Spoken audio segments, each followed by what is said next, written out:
Okay, I'll have to get that for you. Yeah. Yes, member for the Martin West? Thank you, Mr. Chairman. No. You want to deal with households or deal with non-profit? I want households. Okay. Item 7, households. Member for the Martin West. Yes, Mr. Speaker, 00706, Food Price Support Program. What exactly is that? I would like an explanation, Mr. Speaker.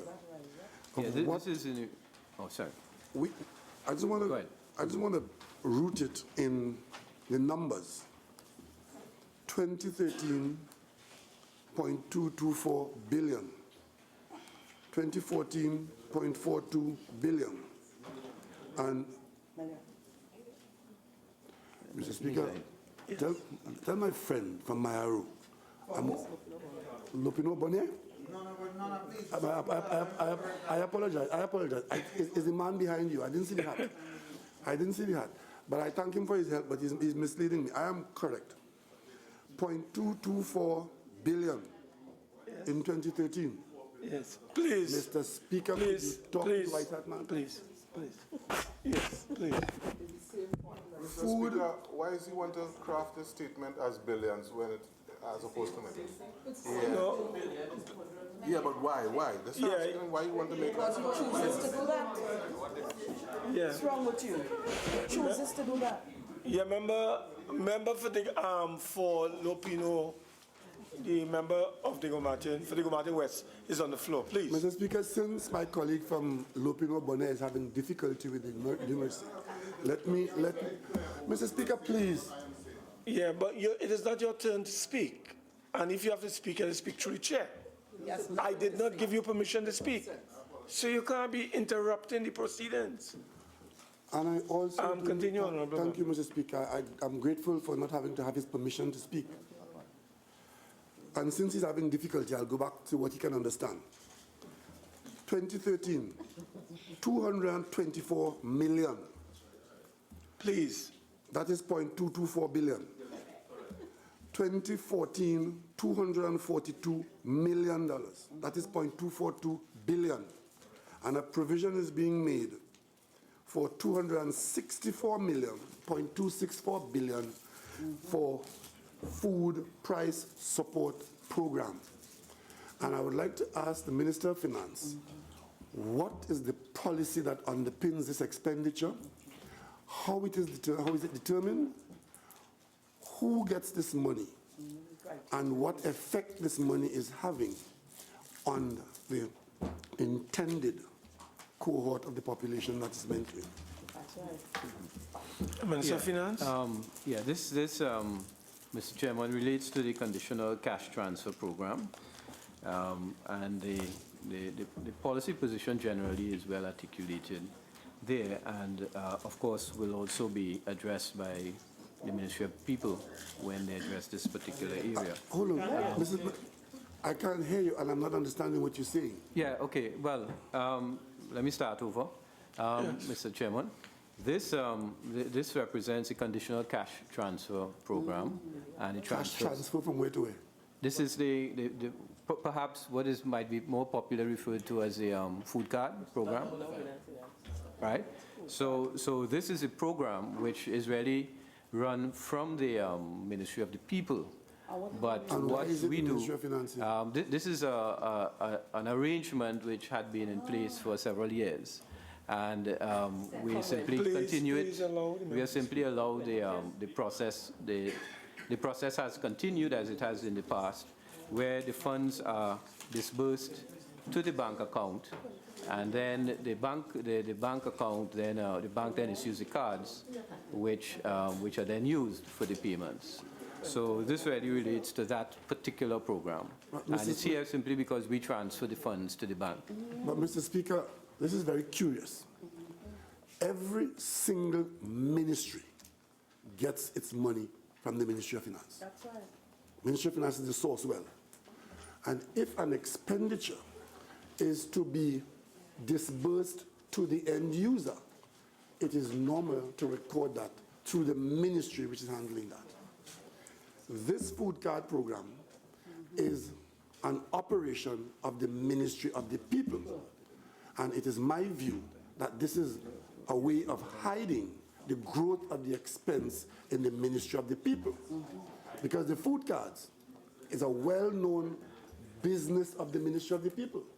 So why is the Minister of Finance telling us now that $250 million of the Ministry of the People for budgetary purposes is located in the Ministry of Finance as though it is a Ministry of Finance operation, when in fact it is the premier well-known operation of the Ministry of the People? Mr. Speaker, I've been around long enough to know that this is an attempt not to have us understand exactly how the Ministry of the People has grown in handling monies allocated to that ministry. And to tell us now it was there before does not explain why it is now in the Ministry of Finance. Why is the Ministry of Finance having this on his books? Yes, Minister of Finance. Yeah, it's not now in the Ministry of Finance, Mr. Chairman. Please, been please allow me. It's been there since the inception, and it's of the food card program, the conditional cash transfer program. And so it has been there from inception, and it's simply, we took it as a procedure. I took it as a procedure that had existed from before, and that I would simply maintain the arrangement simply because it had been something that had been existing for several years and was an accepted arrangement for dealing with this particular disbursement.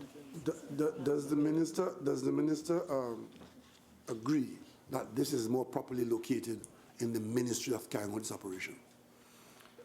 From my own judgment on it is I have no difficulty if it were to be placed in the Ministry of the People. When I did ask the question, I was told that because it involves a transfer of monies to the bank, that it is normally dealt with from the Ministry of Finance. So I accepted the explanation. Are there other arrangements of transfer of monies to the bank where that transfer is recorded in the Ministry of Finance in this way?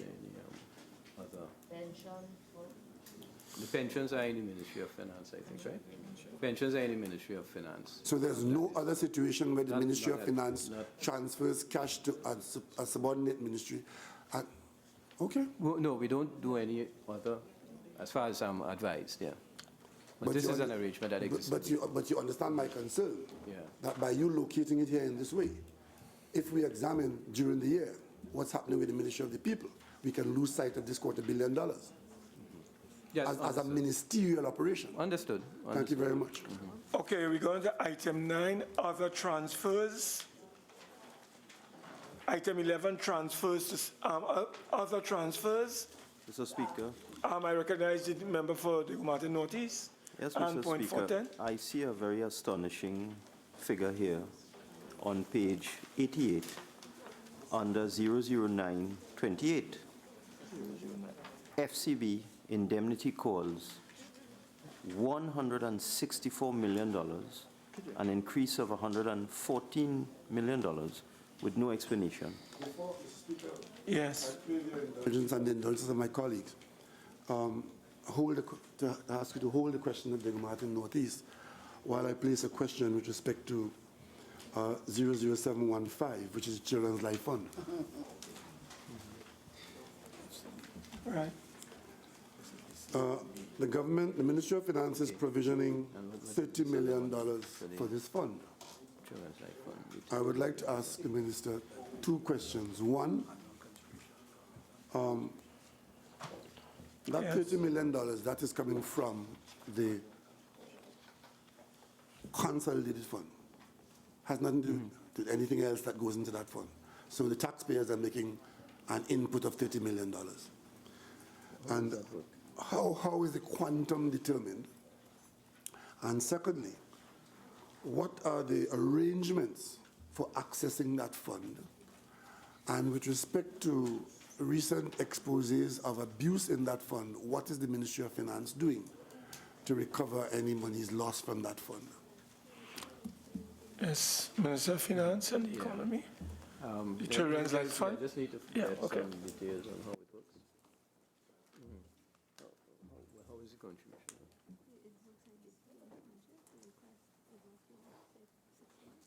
Who is this? Oh, but who is the basis on which he acts for that?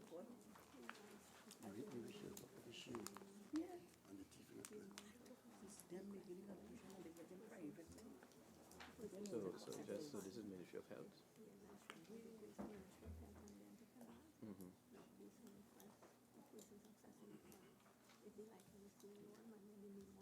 We will top it up on the basis of those requests.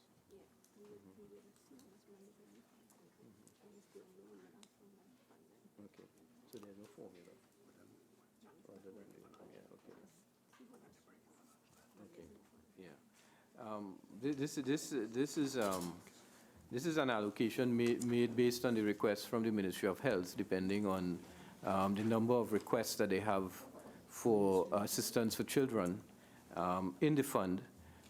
Based on those requests, as well as the funding that is available, the Ministry of Health would give an estimate of what they think will be required, and we make an allocation as we make other allocations for the Ministry of Health. We make the allocation here through the Ministry of Finance, which is then transferred to the Ministry of Health to make those payments. Who manages this fund? Who The has fund- direct the- control over this cash? Yeah, this is, we have a fund. Yeah, it is done by way of an authority. Who is the chairman? Yeah.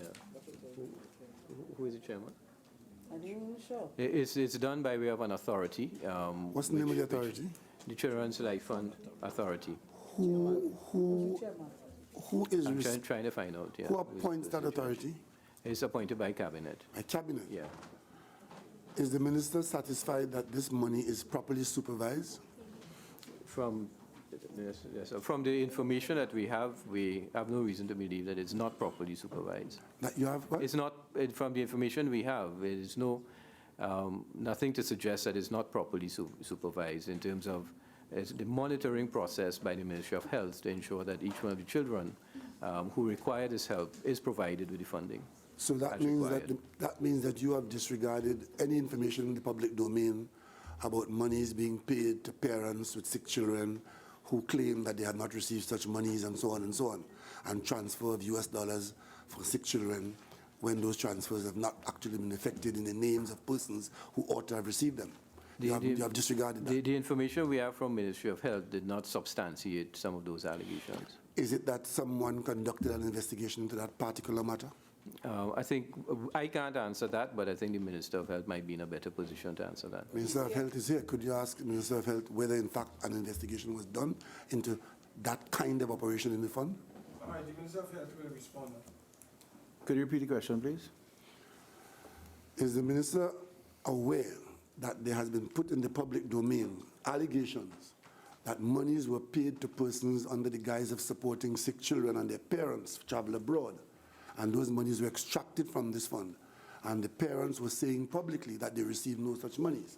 I'm asking whether an investigation was done to determine the veracity of that, because the Minister of Finance is saying he's satisfied that the fund is properly managed, based on your say-so.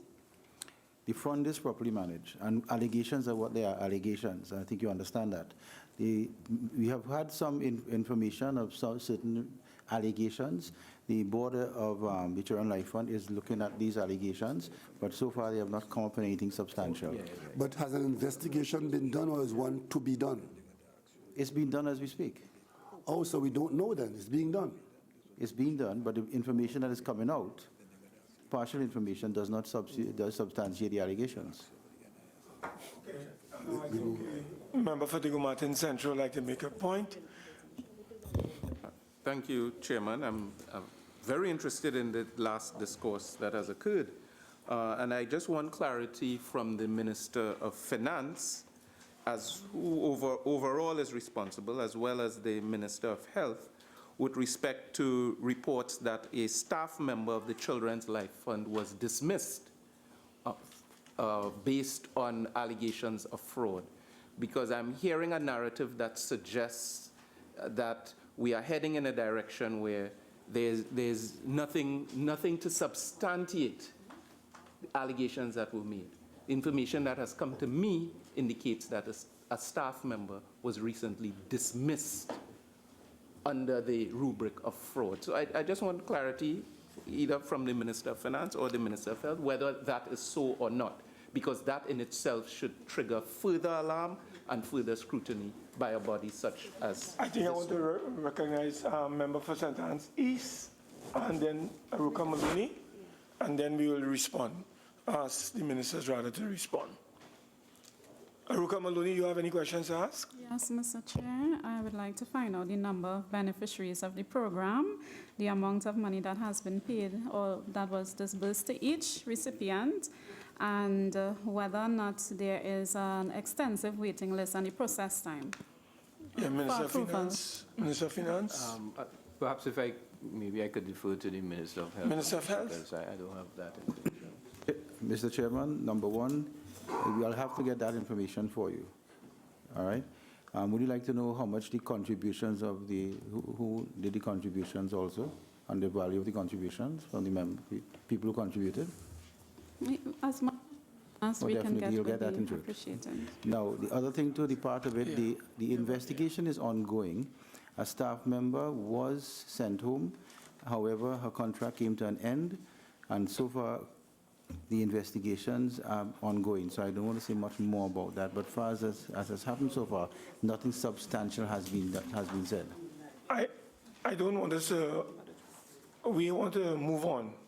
So I'll ask you to come with one more, and we go to other transfers. Continue, please. Mr. Chairman, I know we want to move on, but we're getting some very important information here. And I would like to ask the Minister of Health, who is conducting these investigations at this time? What is the body that's conducting the investigations, and who is heading that investigation?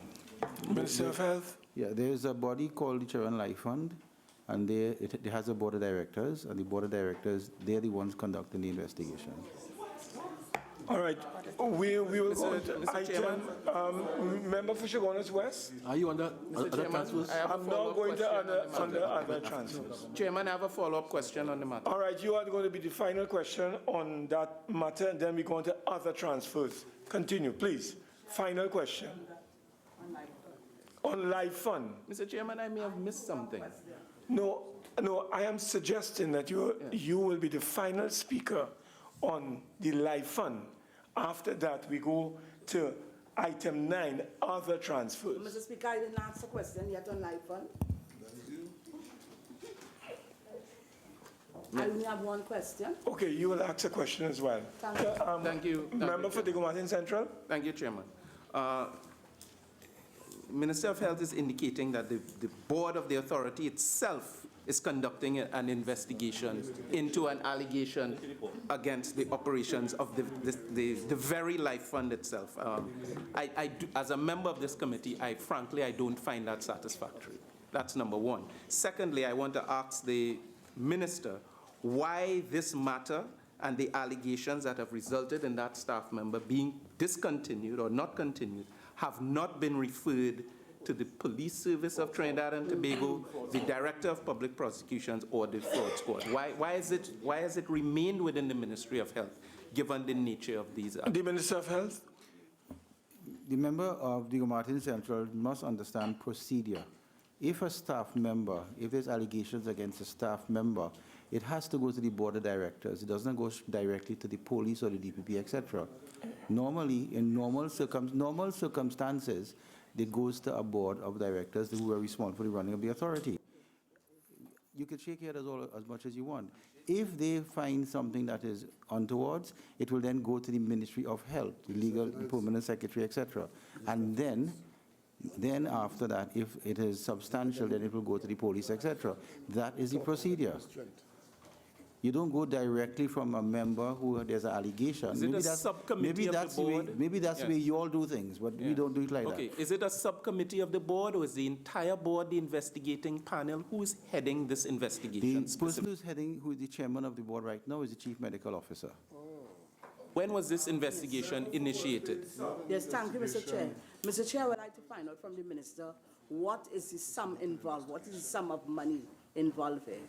What is the sum of money involved? Minister. I can't give you an answer on that. I'll have to give you an answer. No, not that much. About 10 million? No, it's not as much as you, I'm sorry. All right, we go on to other transfers. I think I recognize the member for the Martin Northeast. The Speaker had asked this question a long time ago, you know. The first 00928 on page 88, indemnity calls for FCB have gone from 49 million to 164 million. Could I get an explanation, please? There is none in the document. Minister of Finance. Yeah, the indemnity calls arise from the acquisition of CMMB, where there were a number of assets which were probably not realizable, not fully realizable, one could say. And in fact, there were bad loans, bad investments which had been made. At the time of the transfer of the asset to First Citizens Bank, it was agreed that where some of these, the losses crystallized on some of these particular assets, that the government would make good, and they did provide an indemnity to the bank to allow the transfer to take place. So the numbers that are reflected here reflect the amount which has actually gone bad, and which therefore the government is required to meet in accordance with the original terms of the agreement, which was signed at the time when the asset was acquired, when the bank acquired CMMB. So this reflects those particular assets. But, Mr. Speaker, in 2014, the estimate was 198 million, and the revised estimate 49 million. So what happened in 2014? Mr. Chairman, the actual figure, we deferred the amount which should have been paid, that 164 million. You carried it over? We paid it. We told them we would prefer that this particular liability be settled next fiscal. You didn't want it on your books? And we just picked up the 49 million this year. The member for Chaguanas West. No, Mr. Speaker, just a minute. Sorry, all apologies. Okay. I have a whole set of questions on 009. So are we going in sequence like 22, 28, 30, 32, 34, or are we just going from MP to MP? No, well, I recognize Chaguanas West. I'm on 35, so he can go ahead if it's before 35. I'm on 35. No problem. You go ahead. I'm after that. You go ahead. Go ahead. 30. Member for point 40. I recognize that there's a singular expenditure attached to the National Wastewater Revolving Fund, which seems to be confined to 2014 and is discontinued thereafter. When was this fund set up? For what reason? And just give me the details on that fund, the basis for it. This is the wastewater fund. Cabinet had agreed in 2012 that this revolving fund be established within WASA for depositing the grant resources for the financing of the refurbishment of the pumps and the required connections, as well as other possible wastewater projects under this particular arrangement. The fund was established and there was an initial contribution, and no further contributions are required. So I'm told it's just a one-off contribution. So there is an existing fund still? Yeah, there is an existing fund. Yes, there is an existing fund. But under the Ministry of Finance, but no further contributions are going to be made for 2015. No is it necessary to remain as a line item? Will it remain? Well, we'll leave it intention? until because we normally would bring forward years. So once the year is no longer applicable, it will fall off. Okay. Member for Chaguanas West. Thank you, Mr. Chairman. Member for Can the Northern minister West. tell me how soon the mechanism shall be put in place for the constituency development fund to be disbursed? Member Yes, for that is Finance. with the Office of the Attorney General now. I know that a draft for the legislation has been prepared, but I couldn't give the exact date as to when it would actually be ready. Member for the Mr. Chairman, Northern West. I would crave your indulgence to back up a bit from 35 to 32. I see, with respect to the GPAN patent, where every year we're making a payment. It was 1.5 million in 2013, 4.6 million in 2014, and we're making a provision of 4.7 million. What is this? Is it that every year we have to pay to have a patent on the GPAN? And who is this payment being made to? And what are the benefits of this continuous payment? Yeah, this is being done in different countries throughout the world, but does it have to be renewed on an annual basis? No, but it's the patent fee itself has to be. So the GPAN is costing us more than, the GPAN is a continuous charge on the Treasury of approximately $5 million a year? This would be to maintain the pittance on an annual basis. Yeah. How do we expect to recover that? Do I expect to? Because, Mr. Speaker, my understanding is a patent does not last forever. It has a period of time, and after that period of time, other people can use the technology. If we pay this money, $5 million a year for how many years, what is the arrangement in place for us to recover this money before the patent expires? Is it that the candle is costing more than the funeral here? Yeah. I'll need to get the details of that, because I'm not very familiar with the details. But I would say that the payment should come from, well, I suppose you know theoretically where it's coming from. I don't need to go into that. Taxpayer. But I'm saying the repayment. Or the inflows. the return. Inflows, The return.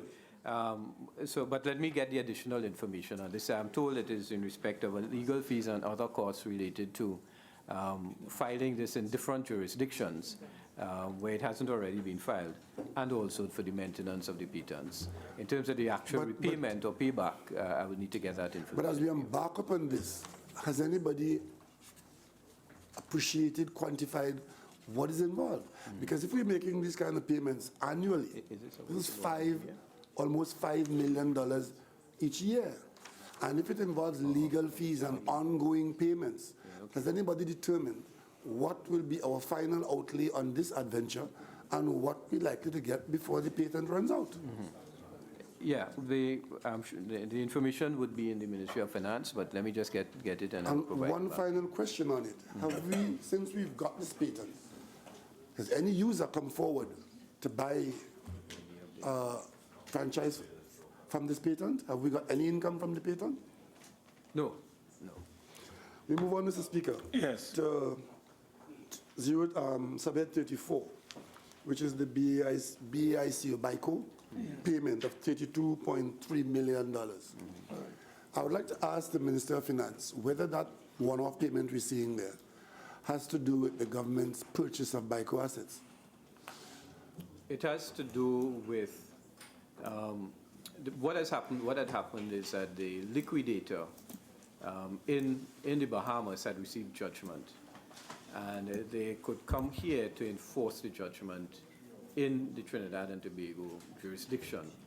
And if they sought to do that, they could have, because there was a guarantee from CL Financial to BICO. It meant, therefore, they could have enforced the judgment against CL Financial. And if they did that, it would have then created a number of difficulties. Against CL Financial, the whole conglomerate? Yeah, the whole conglomerate. So because the CL Financial, remember, who owns the shares in the subsidiary companies, and therefore they would have been able to intervene in the process by which the government was restructuring and managing the ownership and the flow of dividends from the subsidiary companies to CL Financial to allow them to repay debts which were owed to the local banking system. In the circumstances, there was a negotiated agreement where this payment would be made in order to stave off the liquidators of BICO. And they agreed to do that, to hold their hands on the basis of the payment that was made. And as a result, we were able to keep things relatively stable during the course of the last In all of that, was a valuation done of BICO's assets? The BICO has no assets. This is really, because of the guarantee from CL, this was really intended to protect the CL Financial assets, not really the BICO assets. So when we made the payment at the BICO and we knew we were paying for nothing, but it was really to protect something CL else. Financial assets. That's what we were doing, yeah. All right, let's move on. Mr. Chairman, Yes. seriously, Yes. was this the best way to deal with this? Yeah, it was the only way. The only way? The only way. There's never an only way. Well, you could have not done anything, in which case they would come here and enforce their judgment in the local courts. We preferred not to How much was the judgment? The judgment would have been in the region of about 80 million. Part of it we paid, and part of it was met by CL, but not of the full amount. The full amount, the amount met would have been about 50 million. So there's still more money that we are exposed to if they, There if is they an press us. exposure, but there is an agreement for them to hold their hands. A gentleman's agreement. No, a written agreement. We would not have a gentleman's agreement. All right, we have to move on, member for the Gomartin West. I go back to the member for the Gomartin Northeast. Yeah, Mr. Speaker, I'm looking at 011 on the Treasury Division, on the same page. And I'm seeing that the entire Infrastructure Development Fund is under that. Infrastructure Development Fund takes up 78 pages in this document. Are we now going to go into all 78 pages? So we could look into that $4.3 billion expenditure. How are we doing this, Mr. Speaker? We do it by head. No, but this is a head here. This is the Ministry of Finance head. And it has the Infrastructure Development Fund. You see, the IDF is allocated to different heads, as you are well aware. So we will just deal with what is allocated. The Ministry of Finance administers the IDF, not so? Mr. Speaker, it's not allocated anywhere else, you know. The only place the IDF is allocated is here. It is not allocated in each ministry. Yeah, this is this is the total allocation. Now, it's not two different allocated things. anywhere One is how it is spent, and the amount that is spent is on different heads. And then this is just an allocation from which the expenditure will Mr. take Speaker, place. So this is just the The heading. expenditure details is going to not each. taken from any other head. It's taken from here. You have an allocation of $4,316,650,000 in your allocation. No, that's right. And what I'm saying, therefore, But is that's that the we have made an allocation to the IDF. So The expenditure, from what I understand, is under different heads. No, Mr. And Speaker. yes, and therefore we will seek explanations under the relevant heads. No, Mr. Speaker. If you go Yes, in- yes, if you go need into to- the you need to draft read your book. Estimates of the development program. Strictly speaking, you're correct. I mean, nobody's arguing what you're saying. But the expenditure is dealt with under various heads. And we will seek explanations under those various heads. All right, Mr. Speaker, I'll take your word for it. Yes, that is how we want But to Mr. approach it. Speaker, if it is a little different from what you have told me, Well, we will go back to it. We shall revisit. thank you. Yes. Member for the Gomartin Central? Mr. Speaker, under Treasury Division, Government Assistance for Tuition Expenses Fund. Yes. Yes, I have a few questions on this line item, particularly as I see the expenditure and allocation are matched and have not changed in the recent past, $650 million. And I rank this against the government's claims of increased uptake at the tertiary education level. There were many claims along those lines. So I'm wondering how we can be having more students at the tertiary level while maintaining the same $650 million under GATE. And at the same time, I know there's been talk about improving efficiency in managing or administering the GATE program. But even with all of those variables or those claims, I find it a bit atypical that we would have identical allocation and expenditure right up to... Okay, I think we understand you. You want to respond to that question? Mr. Chairman, this is just the transfer, which is made from here to the different heads to allow for the disbursements to take place. The real sort of explanation and expenditure takes place under Ministry of Tertiary Education. In terms of the specific issue of there has been while there has been an expansion of the program in terms of the number of programs and the different number of people participating, it's actually, there has been a tightening of a number of procedures within GATE itself to ensure that we eliminate some of the duplication, some of the waste and so on. And we have been able to, even with the lower allocation, not lower allocation, but the same allocation, to be able to meet the expenditures which have been incurred. And my understanding is that we're fairly up to date. We're up to date, right, with the payments due.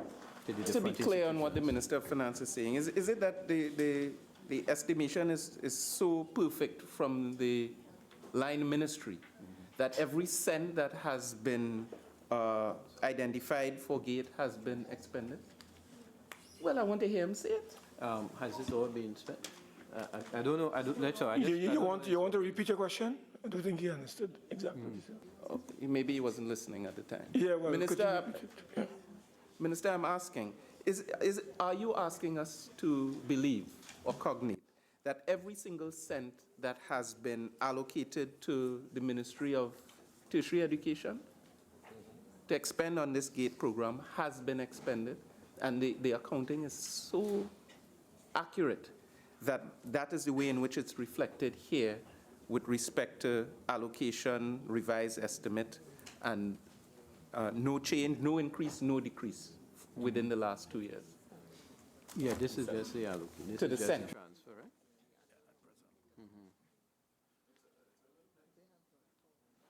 Yeah.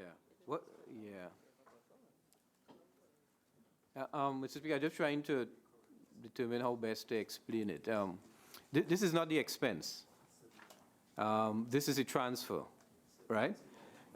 So the fund itself has about 681 million, of which in the last year about 587 million was spent. So it's not what was disbursed. So what we're transferring here is not the exact. They're not going to spend 650 million for the year. What we're doing is increasing the fund again, and during the course of the year, they may spend 625, they may spend 600, they may spend more than 650, they may spend 675, because there's some funds still available in the fund itself. But this is really the allocation that we make on an annual basis, on the basis of what we determine the actual spend is likely to be.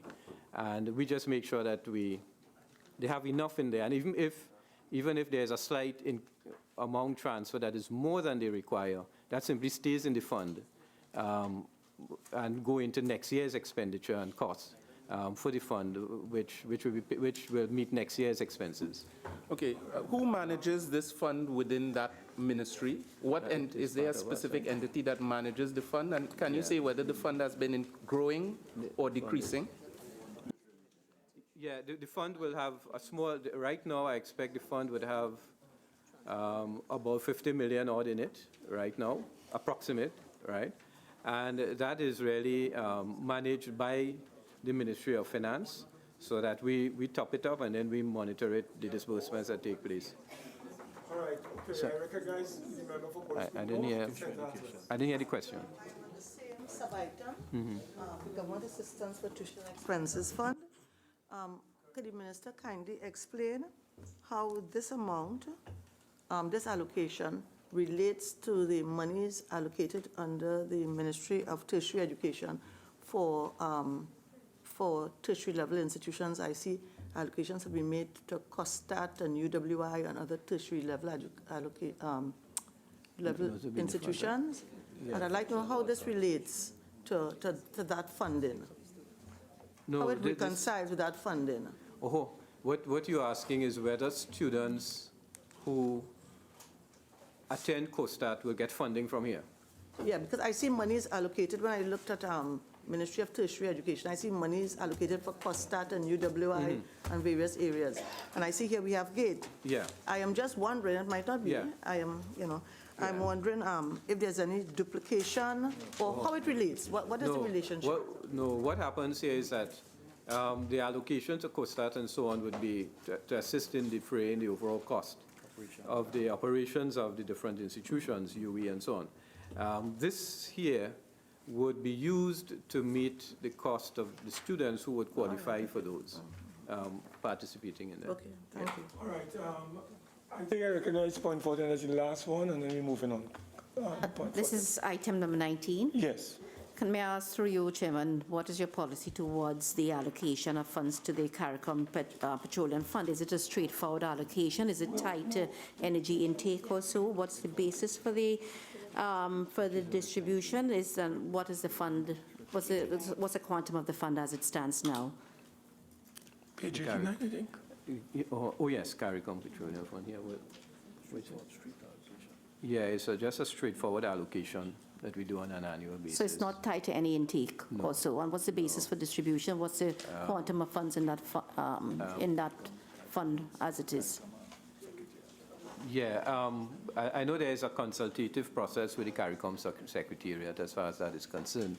The actual balance, I don't have the actual balance in the fund right now is 188 million, 188.9 million.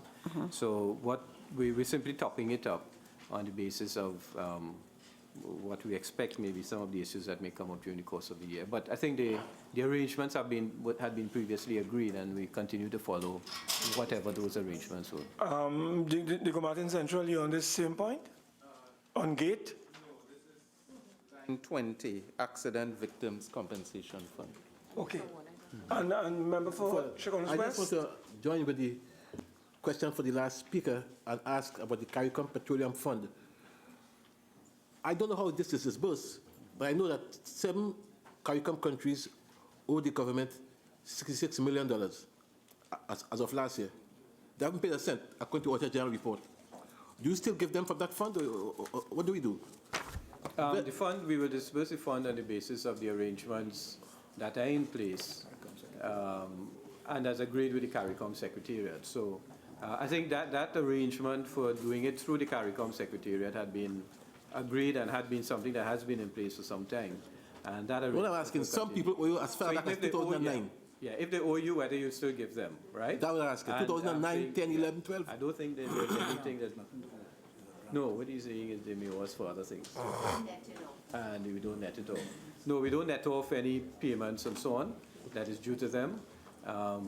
We treat the two as two separate streams. So if there's assistance that is required for a specific arrangement that is approved by the fund, by the Secretariat, we'll make that payment and we will continue to follow up on the collection separately. All right, Diego Martin Central raised a question about Accident Victims Compensation Fund.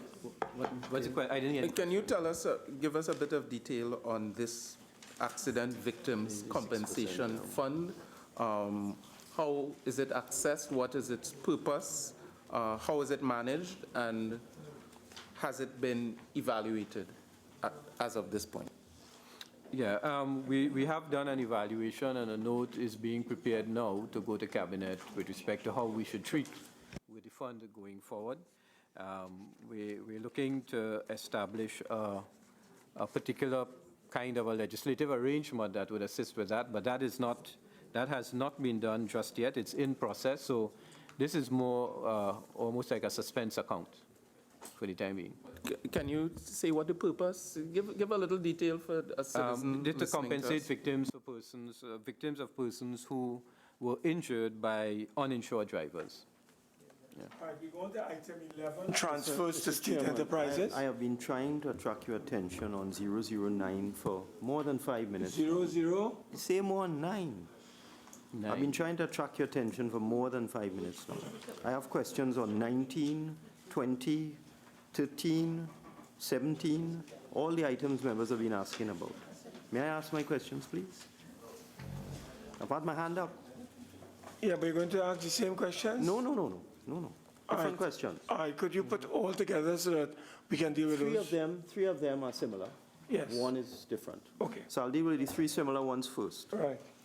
I'm seeing here on item 20, item 19, item 17, that the amount estimated, the amount in the revised estimates and the amount in the 2015 estimates is the same down to the last dollar. How is that possible? The actual estimated 2014, revised 2014, and estimate for 2015 is the same figure down to the last dollar. No variation at all. How is that possible? Well, in each of these, we determine how much we're transferring, and we make the judgment on the basis of our own fiscal position, as well as the requirements of the fund. In the case of GATE, there was no need for us to increase because the actual expenditure during the course of this year would have been less. So that fund had a surplus then, that's what you're saying? It has some funds in it, And yes. the other funds may have surpluses as well? is what CARICOM you're saying? has a surplus of about 100, right, no, I would say surplus, they have a balance of 189 million, and we simply will be transferring. Okay, that answers that. So you're just transferring funds? Yeah, it's just Right. transferred to top up the I know, balances existing right, there. okay, that answers that. With respect to 13, I see 0. 13. Yeah, 00913. Yeah, that is determined after we do the computations during the course of the year. So we wouldn't determine it up front.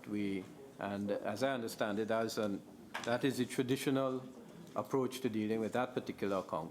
But isn't So it done what on a we do- quarterly basis? We transfer on a quarterly basis. So you're saying the first 3 quarters, no transfers? No, we're not saying, oh, in this year, in the Yeah. next year? This fiscal, you have 0? Yeah, this year we have not transferred. Some of the payments actually, because they're computed at the end of each quarter. Yeah. And what they're seeking, so up to the end of the last quarter, the petroleum revenues did not exceed. So for the budget. first quarter, second quarter, Cumulatively to third the third quarter, quarter. Yeah. 2014, Yeah. The actual revenues did you're not saying the exceed the budget. petroleum revenues collected were Did less not than the exceed. estimates? Yeah, but less than the estimates. You saying that? Yeah, yeah. But the royalties have gone up by 43%? Yeah, but the collections were, the actual collections were less than budgeted. But I saw royalties going up by 43%. No, I'm not saying it didn't go up. I'm just saying the total budget versus the total collections. If you compare it, the collections were less than budget. But Minister of Finance, So- I'm talking about your actual revised estimate for royalties. It has gone up by 43%. That's what you actually plan to collect. Yeah. Royalties I'm talking about. So how Yeah. could royalties You're and talking petroleum? about in current year? Yes. So how could It's in royalties 2014. gone up by 43% Okay. over your estimate? So how could Yeah. royalties on petroleum go up by 43%, but the overall revenue collected is not in excess of the estimates? How is that possible? That's the question I'm posing to Yeah, you. because, yeah. So the taxes Yeah, gone down? what has happened is that we have received late payment from one particular company. Is that Petrotrin? State-owned company. Is it Petrotrin? Yeah, Petrotrin, yeah. Why have you So- allowed Petrotrin not to So pay the its payment has taxes? come in late, but we expect to be able to Thank sort you, that out Minister. during the You're course of answering this. all my questions. Could you answer my last one? Yeah, okay. Why have you allowed Petrotrin not to pay its taxes for 20? No, they have been paying. They've been paying late. And Why I'm allowing them to pay expecting, late? I'm expecting that they should meet the commitment before the end of this month. Yeah, before the end of this month. So I think we should be able to bring it in balance before the 30th of September, and that's the goal. All right, I think that we have exhausted that one. Let's go on, please. The next one is item 11, transfers to state enterprises. We have the leader of the opposition, member for Shogunas West, Mr. Speaker, I have a few questions. and then here, Lavender West. and I would like to go in sequence. Well, we'll take them one by one. Yeah? No, it's two different dates. I would like to go to 011 sub 40, Sugar Manufacturing Company, where we are still paying approximately $5 to $6 million a year on what I thought was a company that we had closed down. Could the Minister of Finance explain this expenditure of $5 to $6 million a year for the sugar manufacturing company, which I thought had demise? Is that company, Yeah. is that company operating? It is simply, it's in the process of being liquidated, but the cost is really the debt repayments which are being still paid on the basis of the term of the facilities that existed at the time. But interestingly, you said that company is still operating and is being liquidated? When I say it's still operating, it's not producing sugar. Is it producing sugar? Does it have staff? It doesn't have staff. Does it have staff? No, it doesn't have staff. So it's basically it has some debts that need to be liquidated over time, and that is What the happened to process. the assets of that company? The assets would have been disposed of some time ago. Please, let's. No, Mr. Chairman, I want to ignore the sound. Yeah, just ignore it and just focus on me. You know, it's difficult to ignore that sound. Yeah. But, Yes. Mr. Speaker, I would like to ask the Minister of Finance if he's not clear to tell us later on in the week's proceedings what has happened to the assets of Sugar Manufacturing Company, because I don't think you are correct when you say the assets have been disposed of, because that will invite further questions. So could you just take the question and reply later on? Any other questions on that particular matter? No. I'm dealing with the sub-item 40. Sub-item 40. Any other questions on that? But could we conclude, Mr. Speaker? Yes, because I want to conclude. I'm asking the minister, rather than give us an answer, which I get the impression he's unsure, whether he can delay the answer later on and tell us by the end of the sessions what has happened to the assets of the Sugar Manufacturing Company. Right. And I go, Mr. Speaker, with your permission. No, I just wanted to know if any other member has any questions on this matter. If not, Member for the Martin West. Mr. Speaker, I go to subhead 50, sub 50, East Port of Spain Development Company. I seem to recall, Mr. Speaker, that the government, by way of ministerial statements and prime ministerial commitments made publicly, that this company was a vehicle for bringing about identified good pole development in East Port of Spain. That being so, in 2015, we have made no provision to fund this company.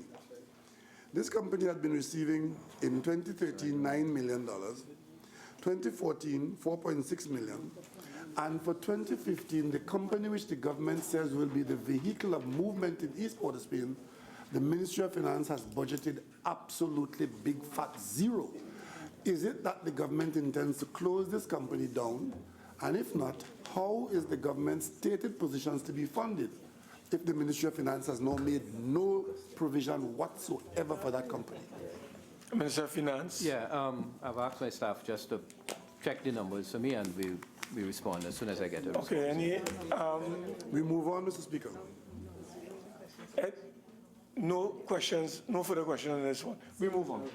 Mr. Speaker, again, my understanding was that the government had shut down Alutrint. But I saw where in 2013, there was no provision for Alutrint, and I presume there was no expenditure on Alutrint. And the public is of the view that Alutrint has been closed down. 2014, a payment appears of $4.6 million under Alutrint as equity investment. And of course, we do not see a payment in 2015. What does that 4.6 represent in terms of equity in a company that is supposed to have been closed down? Minister of Finance? You have an answer on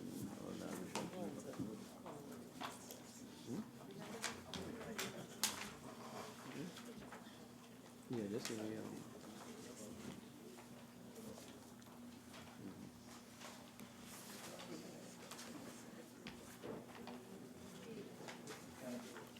No, but it doesn't say why we made the payment. I'll need to get back to the leader of the opposition on that. Okay. Just ask her. Yeah. Mr. Speaker, I move on to sub 57 Caribbean Airlines. Mr. Speaker, I look at these numbers against the background of the public treatment of Caribbean Airlines call on the Treasury in the not too distant past. And at the time, the Minister of Finance spoke at length on this problem. And he spoke in the context of a $200 million support system. We were under the impression that the support to Caribbean Airlines was in the order of $200 million. And questions were raised about where that money was going, whether it was Carl, Trinidad, Air Jamaica, and so on and so on. This document shows that in 2013, Mr. Chairman, that mumbling down there is disturbing me. Down at that end of the hall. All right, well, I wasn't picking it up. No, I don't think they are mumbling. Maybe they are talking. But I will ask them to be silent, okay? Yes. Members, I think you need to start revising your turn is coming next. So just start revising, please. Yeah, Mr. Please, Please, members, let us have some order here. If members are hungry, let me know. I can retire you. Please, let us have some order. Continue, Honourable Member. Thank you, Mr. Speaker. Mr. Speaker, could you talk to the member for Mayaro, please? He's disturbing me and disturbing my trend of thought. All right, member for Mayaro, could you maintain silence, please? Continue. Yes, Mr. Speaker. In 2013, the Ministry of Finance provided $477 million in support to Caribbean Airlines. The following year, in 2014,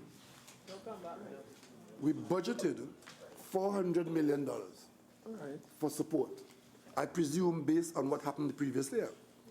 However, when we look at the revised estimates for 2014, we see recorded $252 million.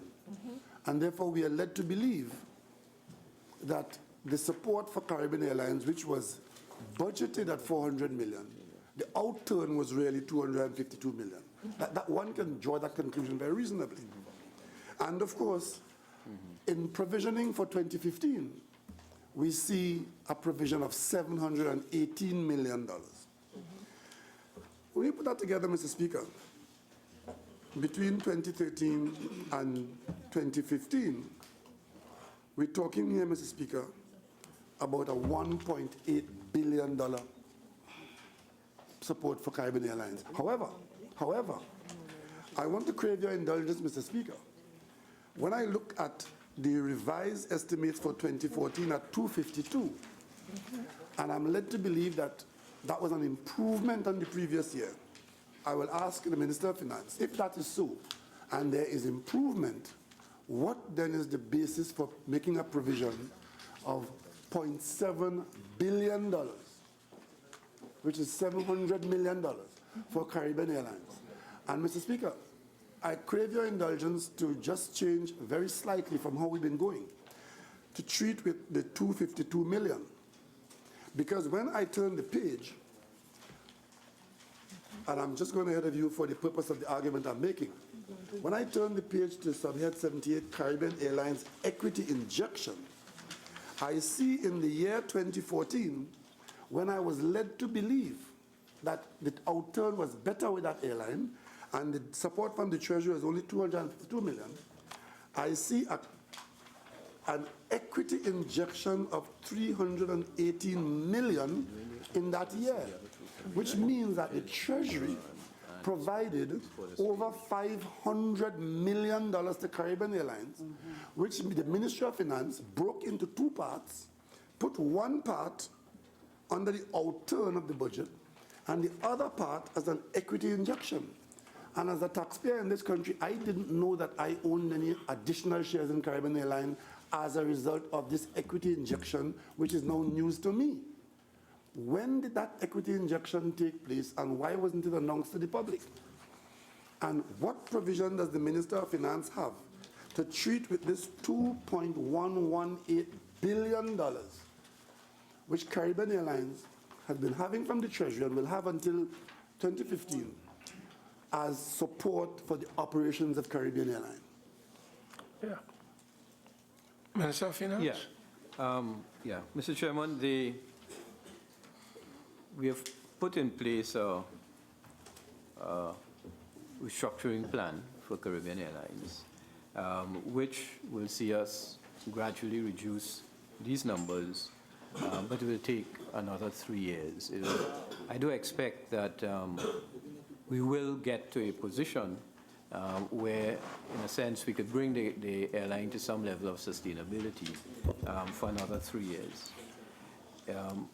Prior to us actually intervening, of course, Caribbean Airlines had a fuel subsidy which amounted to in the region of about $50 million US, slightly less than $50 million US.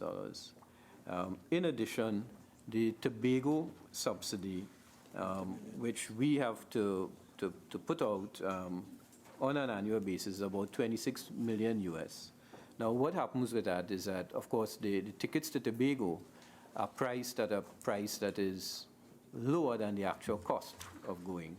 So therefore, the cost of that is about 25 million US.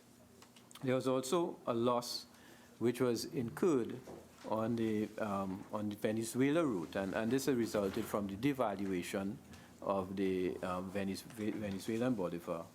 And it also was impacted by the fact that from Venezuela, you cannot get funds out of Venezuela at this point in time, so that there's monies to pay for the Venezuelan, for that particular Venezuelan route, which has been tied up and which has further tightened the cash flows of Caribbean Airlines. That figure is approximately 45 million US, I'm advised. But on an ongoing basis, between the subsidy for the Tobago route and the fuel subsidy, the total is about 78 million US, or close to about a little over 400 million TT dollars. So that a big part of it is trying to deal with two issues which are, in a sense, endemic within the airline itself, which is that fuel subsidy and the cost of the Tobago route. In addition, there has been some losses which have been incurred which deal with the integration of Jamaica and some of the restructuring that took place. And there are a number of other related costs which have come up and which we've had to deal with. Recognizing that and recognizing the fact that we would not be in a position to bring the airline to immediate profitability, we expect that over the next 3 years we will be able to bring it down to a position that is manageable. And the management of the company has indicated to me that they expect that the company should be in a break-even position within 3 years. So I expect that we will have to, in answer to the question from the Leader of the Opposition, it would not just be 2015, but we will have to put some funding in 2016, as well as 2017, to a lesser extent, on a declining basis, in order to deal with the problem that we have with Caribbean Airlines at the moment. I thank the Minister, Mr. Speaker, for the extensive discourse. But I want to ask the Minister whether he can provide for us, before we complete the examination of the budget documents, a proper breakdown of this $718 million. I presume that the Ministry of Finance has that information by segment, and we would like to see all of it. And because you see, throwing in the Tobago cost, Tobago is an essential service, and throwing Tobago in with the general operations and losses of the company could confuse the situation. Because I may ask the Minister, since we're talking about the loss on the Tobago route, is he prepared to tell us the loss on the London route? Because I'm pretty sure that isn't profitable. So if we're talking about the essential service support for the Tobago communication, then we'd want to know all the details of the other routes. But more importantly, what was the thinking behind taking equity in 2014 to the tune of $352 million? What was this equity story about? And are we to expect that of this $718 million for 2015, that a decision like that could repeat itself again, where we can see that money, or half of it, being treated as equity in the airline, which is requiring this level of support on an ongoing basis? And my final question is, what is the basis on which the Minister is accepting from the board that we'd be in a position to break even in 3 years' time, when the trend so far has been 2013, 400 million, 2015, 550 million, 2013, 400 million, 2014, 550 million, 2015, 700 million. What is the basis on which we're going to say that it's going to break even sometime? Especially against the background that the Minister, when he appointed the last board, told us that that board was mandated to do a report and a business plan, which he will have within weeks and make available to us in the parliament and whoever else in the public domain, because there would be a business plan to come to the place that he has just mentioned. We have heard nothing about that since the weeks have passed. It's now months, almost a year. Has that plan been done? Yes, Shagonas West. So you can take note so that when you respond, then you can respond. Thank you, Mr. Chairman. I'm referring to under 011, number 23, the ADB. No, we don't want to go there. Let's deal with that particular matter involving the member for. I think, There are other questions. Yeah, Mr. Right. Mr. Speaker, I get the impression. I'll come back to you, member for Diego Martin, for Shagonas West. Well, I had a number of questions for the minister. Could we get those answers first before you proceed? No, what I No, wanted a question he has some 57. questions dealing. Mr. Speaker, could you just clarify? You're allowing the Leader of the Opposition to go through his list. But if another member has a question on a particular sub-item, Yes. you'll allow the other members to talk on that Yes. before you go on to the other one. Right. And to other members as well. Yes. I have some question on 57. Same one, Caribbean Airlines. Yes, yes, of course. I can ask them now. Yes. Right. From what I'm hearing the minister say, Caribbean Airlines has told you that they will lose about 320 million in 2015 outside of the fuel subsidy and the Tobago route. Could you just confirm that my understanding is correct? it would be approximately that number. Somewhere in the vicinity. yeah. If you put aside the fuel subsidy Yeah. and you put aside the subsidy on the Tobago route, Caribbean Airlines will lose approximately $320 million. No, it would be just on 75. Take your time. Yeah, 75. There's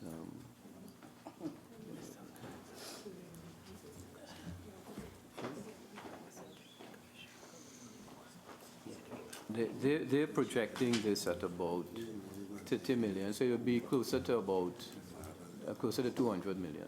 Okay, but Yeah. from what you told us, the losses on the Tobago route added to the subsidy, the fuel subsidy is 400 million. I'm seeing a figure here of 718. Yeah, what happened is that there are some payments which would have gone through this year, which we probably put into the next fiscal, in the 718, rather than allowing it this year. So there's a question of timing of cash flow payments.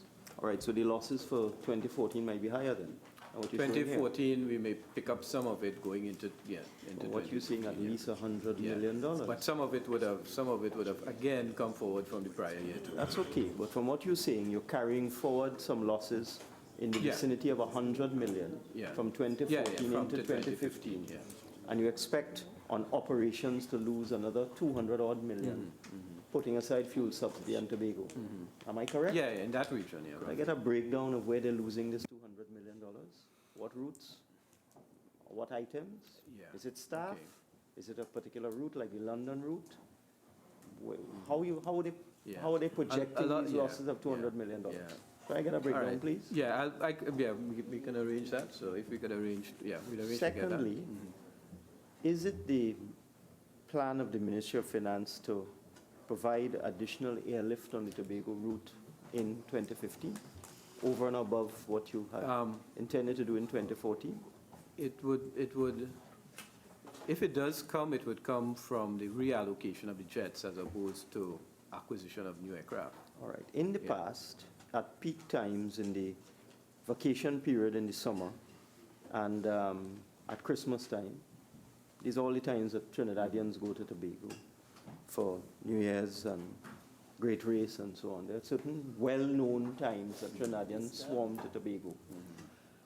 In the past, the Ministry of Transport or the Ministry of Works and Transport, whichever ministry had the responsibility for the air bridge, would provide additional airlift by chartering a plane and so on. I've observed this has not happened in 2014. Is it that you will have a repeat of this in 2015 where you will not be putting additional equipment onto the route? I can't answer that now, but certainly we have no plans immediately to put. So in your additional- allocation, you haven't planned to charter additional aircraft to deal with peak times on the Tobago route No, in we haven't, 2015? because we may be able to reallocate one of the jets. Okay, So but- rather than using an ATR or getting another ATR, we could use a jet. I just want to answer to that question. So you have no plans to charter additional turboprop aircraft Yeah, for, on the air bridge in 2015 to deal with peak demand? yeah, at this stage, there's no So such. you're going to punish Tobago in 2015? I would as say we well? punish the big, we Okay. may find an I alternative see. arrangement All right, no dealing with the problem. issue. Could I? Mr. Chairman, the minister is trying to answer at least part of my question. I'd like to hear the answer, please.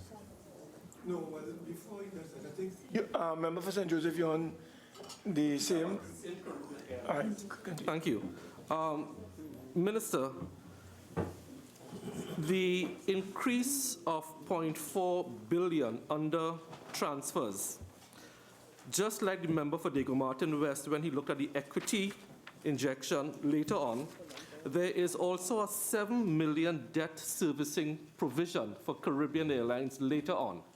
How does the $1 billion debt incurred by Caribbean Airlines over the period 2013-2014, how has that $1 billion loss been accounted for in these different headings?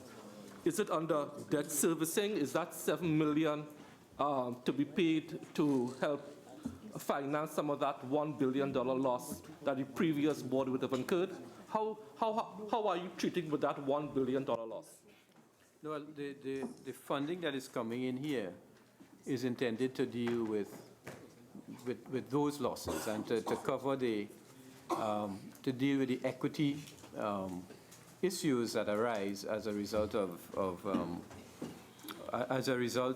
the losses that have been incurred. So, so this money here is to deal with the brought forward losses that arose from the acquisition of the additional jets and so on, and the operations, including the integration of the Jamaican operations and so on. The 7 million was some additional funding that was provided to assist Caribbean Airlines in meeting one of their loan repayments, which we thought it was important for us to show in a separate line, so it's clear, and it is clearly identified and delineated and reported, so that there's no question of us having, in a sense, doing something that isn't actually properly reported.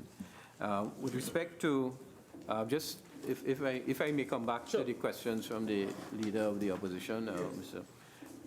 Chairman, we can share some of the information from the plan with the Leader of the Opposition. The Leader of the Opposition has asked if we can, Philip, we can share that, right? You would have the information based on the latest available review. So we can provide some of that information as you had requested. With respect to the funding, you raised a point which I think is important for me to make, and that there may be the need for us to break some of this funding out between some kind of an equity injection, apart from the transfers to CAL. But that is really a reporting issue. I would want to show it. I would probably not want to, not show it is not probably the right term. I would probably want to have it classified that way. And the reason for that is that the brought forward losses could significantly reduce the capital of the company and the equity of the company. And I would probably want to ensure that we without increasing the allocation that is given to them, that we manage the allocation in such a way that it deals with the issue of a potential capital deficit, if it could potentially arise. Because I would want to ensure that they maintain an acceptable debt-to-equity ratio. So I may want to reclassify this. So you did raise a question, look, you don't, here it is, you're not expecting to see this show up again as equity or some other figure in the equity column during the course of next year. And I just want to make the point that from a financing point of view, without changing the total, it may make sense for us to change the allocation a bit. And I may need to discuss with the PS how exactly we treat with that, so that we don't do anything that is outside of the bounds of what Parliament will approve. Before you, Member for Dago Martin West, I'd like to ask members, how long would we want to continue before we take lunch, because I want to let you know, I must complete the Ministry of Finance before we take lunch. And I want to serve notice now that we're heading towards 10 tonight, the rate that we are going, or even midnight. So let us get ourselves prepared for a very long period, because as chairman, I am committed to completing a minimum of 10 heads every evening before we leave here. The leader of the opposition has said 4:30. That is an impossible dream from what I'm seeing. Impossible. So if members can guide me as to how long again they will take with the Ministry of Finance before we break for lunch, I'll be very grateful. Leader of the opposition, could you tell me how soon you believe we will? I say 10 minutes. Okay, all right. I think we can conclude finance in 10 minutes. Member for Shogunas, you have a couple of questions? I think, Mr. Minister, the Agricultural Development Bank, last published audited statement was in 2011. 2012, 2013, no audited statement published. On what basis you give them $75 million? the 75 million is really, and we have seen the accounts up to 2013, I should say. It hasn't been published, but I've seen it. The 75 million really is to facilitate the 2% loan, which we do for the farmers.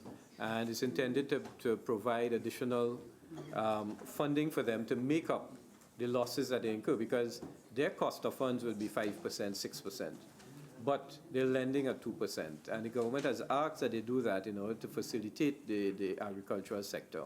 So what we have decided to do is to give them a further equity injection. Then how come this concern wasn't shared last year? Because last year they got no money at all. No, and that is why they have an erosion of equity this year.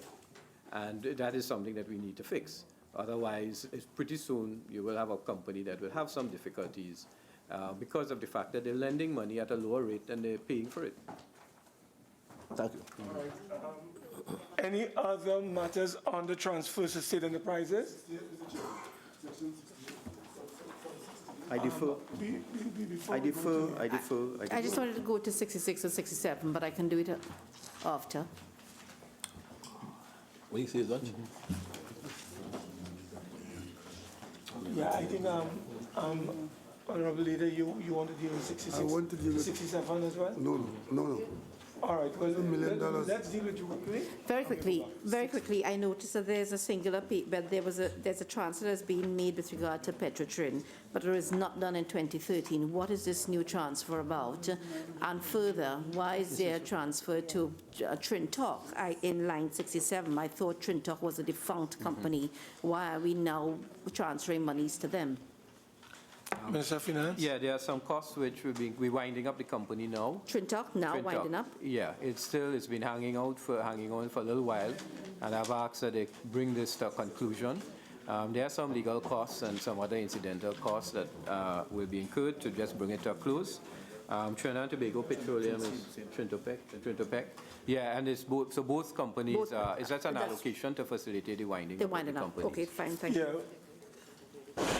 Yes, I'll come to Danzi's. Yeah. Okay. Mr. Chairman, I was just looking at item number 75.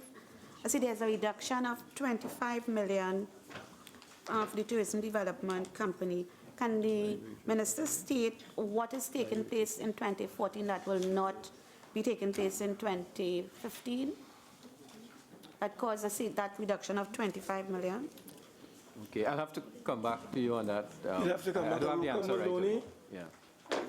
Thank you, Mr. Chair. Mr. Chair, my focus is on sub-item number 70, allotment operating expenses. In 2013 and 14, there was no transfer. I would like to know exactly what accounts for the 1.2 million transfer in 2015 for operating expenses. Okay, I'm told that those expenses related again to winding up this particular company and pay some of the additional legal expenses and so on that had been not settled. as well as other expenses. 68, member for Diego Martin West. Thank you, Mr. Chairman. Mr. Chairman, the provisions for Trinidad and Tobago International Financial Center seem to be quite substantial. Question to the Minister. Are we operating an international financial center? And if so, who is operating it? And what are these payments for? 23 million in 2013, 30 million in 2014, and a provision of 31 million in 2015. Who is managing this money? Who is getting this money, and what is it for? Yeah, Chairman, this is for the, well, as said, in the International Financial Center. The center has been involved in and had played a very important role in bringing some of the back office processing and putting the arrangements in place for both Royal and Scotiabank setting up their back office centers here. They are in the process of developing a new initiative, which is to make Trinidad and Tobago a center for dispute resolution as far as financial services are concerned. And they're also looking at developing the capital markets further. There is a board and a general manager with staff and so on. And these, right now, they're not earning any money independently, even though they do set up some of these, get some of these initiatives going. The revenue does not accrue to them. And therefore, they would need these allocations in order to ensure that the operations of the company continue and that the initiatives that they have in place, they can continue to develop on those and to carry those initiatives forward. How much staff does this center have? I couldn't answer that. I would need to get Could some I further ask you details. to assist us by telling us how this money is spent? This $30 million, give us a breakdown, please, of how it is spent, whether it's staff, travel, office arrangements, and so on. Could you see the breakdown, please? Sure. Thank you. I had that, he's asked the same question. Other questions under this head? Go ahead. Okay, thank you. I notice 59, equity injection to Exim Bank of $60 million, when previously there was none. What's going on? Yeah, what we've asked the Exim Bank to do is to help our exporters finance exports, or to finance exports for exporters who are exporting outside of the region at a lower cost. And we've also established a fairly low benchmark of about 2%. And the purpose of this is really to help our exporters break into international markets or markets outside of the CARICOM region. So to the extent that you are able to export outside of the region, we will help you with funding the cost of doing that. Yeah. I noticed that the Trinidad and Tobago Hotel Facilitation Company seems to have died. An unnatural death with a zero allocation. The hotel facilitation, Item 77. I was told that the company is dissolved. There's another arrangement which is being put in place to deal with. We have now the Trinidad and Tobago Tourism Development Company. Could I get some details of that? Could we find out what was this company doing and who will be taking over its responsibilities and how? Okay. And now for my final, so I assume you'll provide us with those details. Yeah, right? yeah. My final question now. What has happened to Atrias? Atrias, yeah. Atrias, yeah, the company is, the company, we are no longer pursuing the company taking over the assets and liabilities of CLICO. We expect that we will be disposing of the portfolio by way of a portfolio sale. And therefore, there's no need for us to budget further. So you're winding up CLICO? We will be, the intention, yes, would be to sell the portfolios, and it depends on whether we get the price that we're looking for. If not, then it will have to continue to operate under Section 44. All right, but my point is, you have here 2014 estimate for Atrias, 46 million. 2014, again, this strange accounting method where down to the last dollar, your revised estimate and your estimate is the same. 15 million spent in 2013, zero in 2015. What's going to happen to the staff, the buildings, the income? No, there's no What's staff. going on? So you're retrenching everybody? No. This company, nothing was transferred We had simply capitalized the company, which monies the company will now return to us. And there but no assets and So the people and so on were 15 transferred. million in 2013, the 46 in 2014. Yeah. It's just sitting there somewhere? That is that was given to them as their allocation for capital, and we'll now take it back in this year. So you've decided to abandon Actress. Could you say why? Because because at the end of the day, we'd have to invest something like $1.5 billion more to purchase the assets of Clico and to capitalize the company under the new insurance regime. All right, so you're going to sell Clico. Could you give us... No problem, I understand. So you're going to sell Colonial Life. What methodology are you going to use?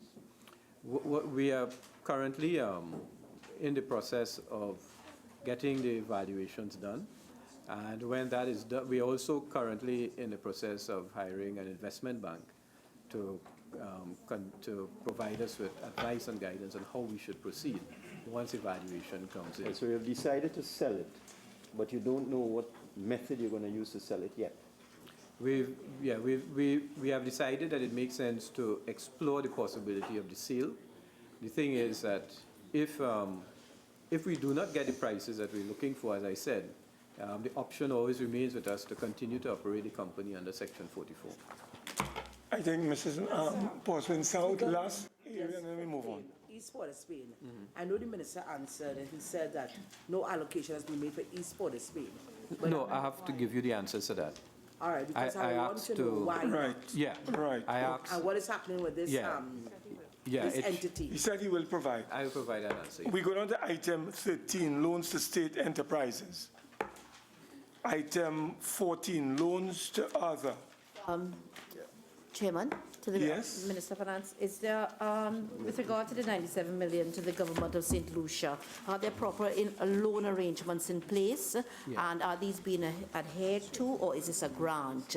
And is there, on the same note, the loan to the government of Grenada, are those loan arrangements being met? Well, no, we did give a moratorium initially, so no payments were due to both. To both? Both, yeah. A moratorium of how long? 3 years. Is 3 years? 3 years. Yeah. 3 years? So no payments are due just yet, but I think in the case of St. Lucia, I think it's 6%, 15 years, 6%.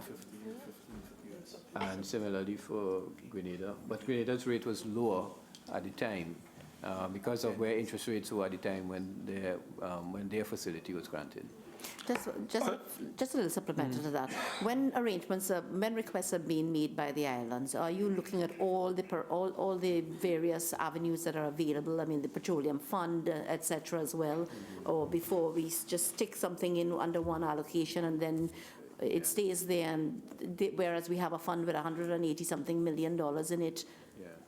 That's on the side. Are we looking at everything? Yeah, we did, and we did look at the 188 million. We were concerned in terms of the extent to which the loans to these islands would have depleted the fund, and therefore not made funding available in the event there was an emergency that needed to be met. And therefore we thought it was a better arrangement to leave the fund where it was and to put these under different arrangements. In any event, whether it would have met the agreements under the CARICOM Petroleum Fund arranged with the CARICOM Secretariat, we weren't quite sure. Yes. So we decided, okay, we treat with it on a separate basis. We go to subhead 6, current transfers to statutory boards and similar bodies. Item 4, statutory bodies. I'm sorry, Member for Chaguanas West. My apologies, sir. I was asking about the loans. Okay. Mr. Chairman. Mr. Minister, the Auditor General in the report of the fiscal year 2012-2013, under 613, mentioned a number of loans that was starting approaching to 1.7 billion. In those loans, they showed Grenada having paid only 5 million up to 2011. Has any money more been paid since? Then also that audit has loans to Dominica, to Antigua Barbuda, St. Vincent and Grenadines, and so on. But those sit here. How come? Have they paid up? No, well, we would not have budgeted any further advances to them in these accounts. So what you see here would be any further advances that I you know haven't we given have them any taken more? place, and we did not do Any any, more? and we do not propose to do any in this year. 06, current transfers to statutory boards and similar bodies. Item 4, statutory bodies. Subhead 07, debt servicing. Item 1, interest, local loans. I recognize Diego Martin Northeast and member for St. Joseph. Mr. Speaker, sub-item 18. The estimate for 2015, 197 million, an increase of 174 million. Could you please explain, Minister of Finance, this massive increase? Yeah, there are some arrears which we agree that we should now liquidate. We have not, I think we haven't paid for about 5 years, from 2009. And we thought that we should bring those up to date and meet those commitments, which is on the basis of the pro note that had been signed prior to that. Arrears? Yeah, arrears of interest. You haven't been paying FCB? No, we haven't been paying the interest. The interest has been in arrears. So FCB has not been paid for 4 years? 5 years. Item 9, interest on overdraft. No, Mr. Speaker, no. I still on 7. Oh, you still on the same one? I'm just getting explanations here. On item 23, Caribbean Airlines, 11 million. Is that to be added to Caribbean Airlines losses? Oh, yes, it would, because this is for the, this is some assistance we provided them for some debt repayments, which is what I had referred to earlier when I was speaking. So Caribbean Airlines is really getting 730 million for this fiscal? Yeah, this year. And this came from where? This was debt incurred in... Previously, yeah. In 2014? No. Before that? Prior to that. All right. Member for St. Joseph? Yes, on the same sub 23, the interest payments increase of 7 million. Could the minister quantify the debt that this that the 2015 estimates is 11,300,000? Yeah. And also, does Caribbean Airlines have any audited accounts that we could look at?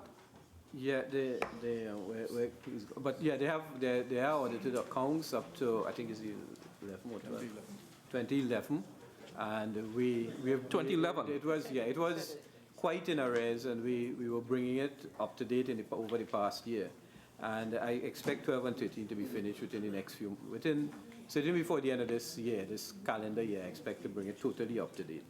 It has taken some time to bring it up to date. The total value of the debt this is paying is $64.2 million US. This is TT dollars here, but the TT equivalent of, but the debt is US. 62.4 million US. Yeah, Item 9, interest on overdraft. Good Lord. Item 11, principal repayment, local loans. Honorable members, we going on to draft estimates. No, Mr. Speaker, I have my hand up on 11. Oh, principal, yes. Member for Diego Martin Northeast. I'll make noise next time. Okay. 18. Could we get an explanation for this increase of 69 million, restructuring of First Citizens? This is the principal piece of the interest that we spoke of just now. All right, so we have to add the 197 To the 90, yeah, that's to right. the 92. Yeah. $280 million wasn't paid to FCB? Yeah. We go now to the draft estimates of the development program, subhead 09, development program, item 5, multi-sectorial and other services. That's on page 56. Honorable members, 56. you did give some undertakings Yes. to provide this committee. Yeah. We have it recorded on Hansard. We will make it available to you in writing. Thank you. So that you will know systematically those areas that you have committed to supply to the Standing Finance Committee before the end of the proceedings. That is the 5-day period. 5 days, right? Yeah. Otherwise, you will be held accountable. Okay? Honorable members, the question is that the sum of 9 billion, no, we have gone through the development program. Honorable members, the question is that the sum of $9,428,577,750 for Head 18, the Ministry of Finance and the Economy, stand part of the schedule. Those in favor say aye. Those against say no. I think the ayes have it. The sum of $9,428,577,750 for Head 18, the Ministry of Finance and the Economy, now stands part of the schedule.